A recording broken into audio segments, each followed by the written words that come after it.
I looked for a bike on the used stuff website and found one that looked decent and big enough for the project and bought it for 20 euros, after using my impressive negotiating tactics. Oh, I forgot to say I'm going to put a motor on it.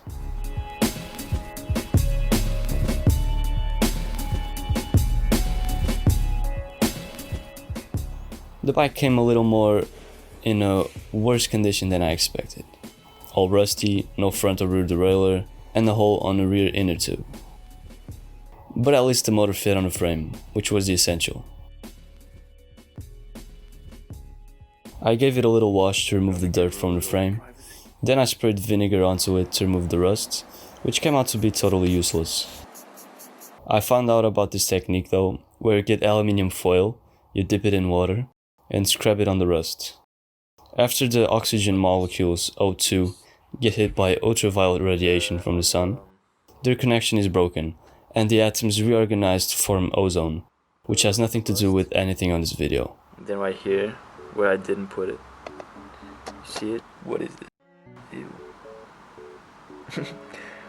What is this yellow thing? Then I disassembled the whole bike into all the little nuts and bolts and put them in vinegar. I don't recommend doing it inside because my whole house started smelling like salad.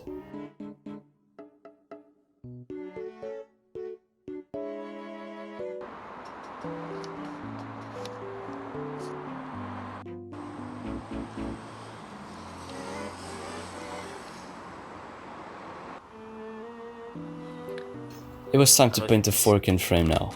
I sanded those down to be smooth before applying the paint. Okay, I'm trying to paint the frame now. Just painted the first coat of blue, like right on top. But I had a little problem. The seat post was stuck to the frame. It felt like they were welded together.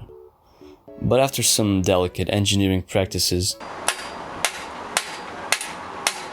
I was able to remove it. Simply drill a hole into it,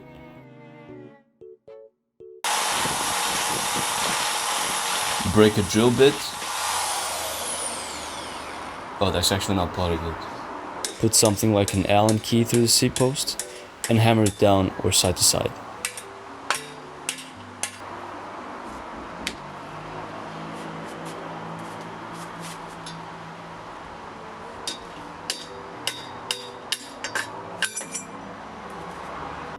I sanded down the thing where the fork goes in.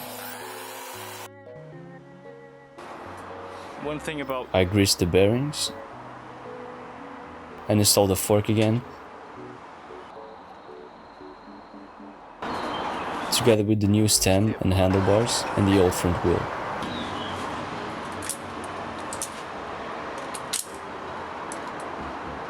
To clean the place where I put the seat post, I used a straightened out clothes hanger with one of those steel wool things. Let's try not look at the other attempts that were obviously superior.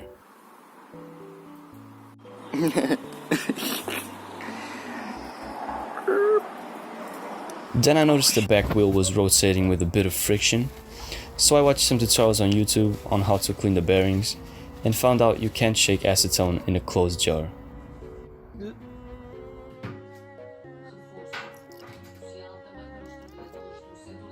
And don't worry, I won't explain the chemistry behind this one. So I was shaking the container with the acetone and I broke the glass and some pieces fell downstairs, so I'm going to get them now. After cleaning the bearings, I stole the brakes from a bike I had laying around. I installed the front brake, put a new seat on it, and it was ready for its first tests. The test didn't go so well because there was no derailleur, so there was no gear where the chain was properly tensioned, but that would not be a big problem since I was going to put a motor on it. The other problem was that the bike was losing a lot of speed because the freewheel was causing a lot of friction. It even allowed me to pedal backwards, so I had to buy a new one. It's like a fixie. Okay, so from what still, I want to take it off. It's disgusting. Now that the bike was ready, I went ahead and published an ad for it, to see for how much I was able to sell it for, just to check I wouldn't lose money. The majority of people were offering 50 euros for it, which wasn't that bad since the whole thing cost me around 60. It was time to install the motor. Everything went fine, except when I tried putting the carburetor on. It didn't fit. It actually did fit. I just had to adjust the motor position and not spend money buying a curved intake pipe that wasn't even the correct size. I also got a new rear wheel mount and a new sprocket. Time to put on the chain. I managed to strip 2 screws with a screwdriver and couldn't get them out no matter what method I tried. The rubber band method, the torque wrench method. I even tried talking them into leaving the comfort zone, but it didn't work out. I then tried with a screw extractor, but it had no space to grip pliers to or a drill to rotate it. After some days, the screw extractor that actually had a good design came in, as well as a new drill that was able to rotate both ways. The drill was only 13 euros and started smoking when I tried to remove the first screw, which led me to do it manually. The first screw came out nicely with the help of pliers. The second one still didn't want to come out with pliers. Until I found a random thing on the garage that had the exact diameter of the extractor and worked like a charm. And there she was, the tiny little sprocket. I put on the chain, the tensioner and a new brake cable since the other one was broken. Time to test. On a first try it didn't work. The clutch was too tight and the motor wasn't separating from the wheel. After adjusting it, the clutch was slipping. Press the clutch, this whole plate comes off, and this thing rotates freely so the cogs don't turn, as you see. I'm holding the clutch now. If I let go of the clutch, the cogs will start going on each other, which will make the piston go and spark the whole thing. And on the third try, it started up. It finally ran. All the time and effort finally paid off.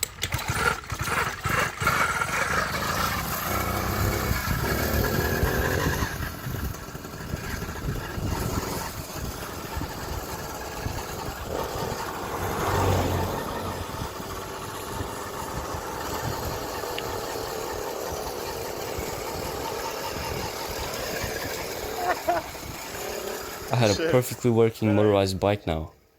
It would be a shame if something happened to the rear wheel. Oh, did all the bearings fall from one side? Well, it turns out when I disassembled the wheel and some pieces fell down the window, I lost a washer. And that washer was supposed to keep this protector piece from falling out. I had to order a new wheel and steal the rear wheel from another bike to put it working temporarily. Now it was working. It was so nice to ride through the forest with a cold breeze.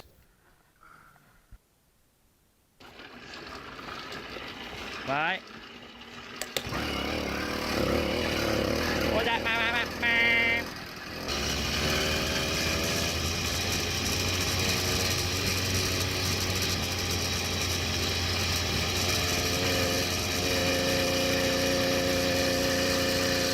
Wouldn't it be nice if the chain tensioner got to the inside too much and broke all the wheel spokes? Yeah, it would. Would be kinda nice.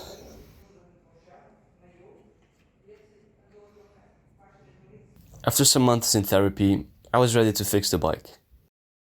I used a metal rod to modify the frame to fit the modern wheel width, which was a really big relief because I used to have to fit the other wheel by pulling the frame by hand.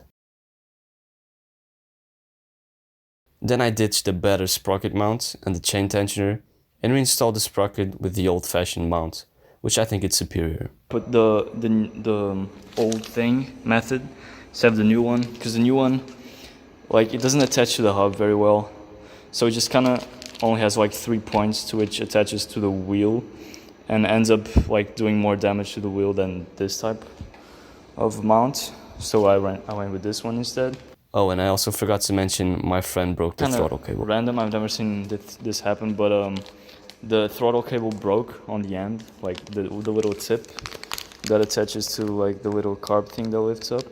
Don't let your friends rev it too hard. It might break as well for you. Buy a new one.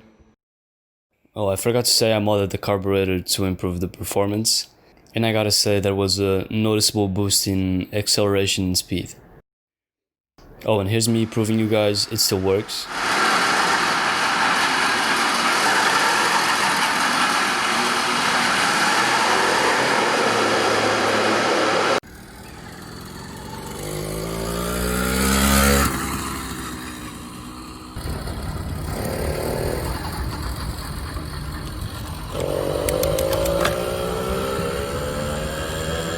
here's a graph on the max acceleration I got without modifying the exhaust. And this is how I calculated the acceleration, which is not very useful. That's it.